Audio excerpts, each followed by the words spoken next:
ক্রীড়াপ্রেমীরা রয়েছেন তারা মিলে টি-20 ওয়ার্ল্ড কাপের বিশ্বজয়ের উদযাপন করছেন। আমরা জানি ভারত 13 বছর পর আবার বিশ্বকাপ ঘরে এনেছে এবং দেখতে যে সবাই মিলে কেমন উদযাপন করছে। আমি একবার ক্যামেরাম্যানকে বলবো পুরোটা দেখানোর জন্য।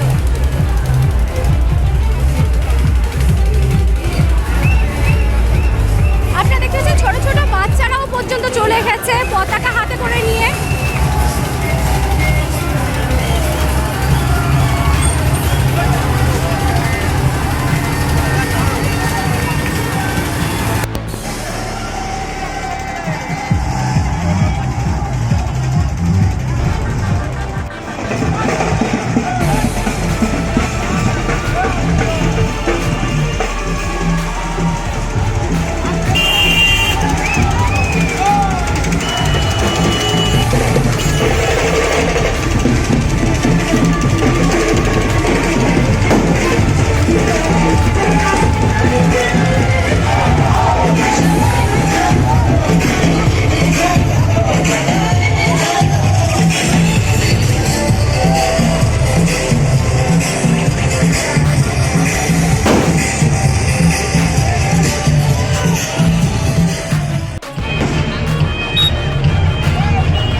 Excitement!